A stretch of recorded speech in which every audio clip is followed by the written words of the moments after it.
व्यक्ति था, लड्डू गोपाल जी की सेवा करता, लेकिन उसका एक मित्र था, वो शंकर जी की सेवा करता था। और शंकर जी की सेवा करने वाला जो मित्र था वो बड़ा धनवान हो गया, और लड्डू गोपाल जी की जो सेवा करता था वो अभी भी साधारण सा ही था। एक दिन दोनों मित्र मिले तो शिव जी की आराधना करने वाला भक्त लड्डू गोपाल जी की आराधना करने वाले से बोला, भाई तुम आज तक कभी उठ नहीं पाए, तुम उसी स्थान पे हो, उतने ही दायरे में हो, कभी बढ़ नहीं पाए आगे। गोपाल जी की सेवा करने वाला बोला, मेहनत तो बहुत करता हूँ लेकिन क्या करूं, बढ़ ही नहीं पा।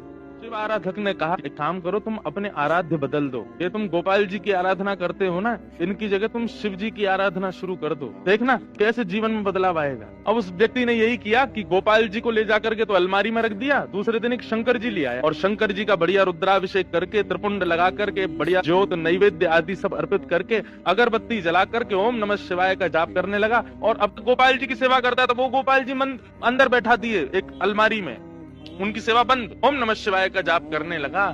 जैसे ही इसका जाप पूर्ण हुआ, मालाओं को नेत्रों से लगा करके इसने शंकर जी को प्रणाम किया, तभी दिखता है कि अगरबत्ती का जो धुआं था ना, वो उसी अलमारी की तरफ जा रहा था जहां गोपाल जी बैठे थे। तो इसके मन में भावना आई कि आज तक इनकी आराधना करता रहा तो मुझे कभी कुछ दिया नहीं, आज तक भी मैं सामान्य हूँ, और अब मैं शंकर जी की आराधना कर रहा हूँ, उनको नैवेद्य धूप दीप दिखा रहा हूँ, तो अगरबत्ती की सुगंधी भी उनको नहीं लेने दे रहे, खुद ले रहे हैं अंदर अलमारी में बैठ के। रुको इनको अभी बताता हूँ। उठ करके गया, अलमारी खोल करके जैसे ही गोपाल जी को पकड़ने लगा, इतने में ही गोपाल जी सच में प्रकट हो गए और उस प्रकट होकर के उसका हाथ पकड़ लिया। जैसे ही गोपाल जी प्रकट हुए, उस भक्त ने कहा, बोले भगवान आप प्रकट हो गए? बोले हाँ प्रकट हो गए। बोले तो फिर ये तो मैं सबको बता दूंगा कि भाई शिव जी की आराधना से गोपाल जी प्रकट होते हैं। गोपाल जी बोले, नहीं भैया, हम शिव जी की आराधना से प्रकट हुए, ऐसी बात नहीं है। तुम शिव आराधना करो, सूर्य आराधना करो, चंद्र आराधना करो, किसी की भी आराधना करो, उससे हमको कोई दिक्कत नहीं है, लेकिन आज हम प्रकट किस लिए हुए ये ध्यान से सुनना। आज तक तुमने केवल हमको अष्ट धातु की एक मूर्ति समझा,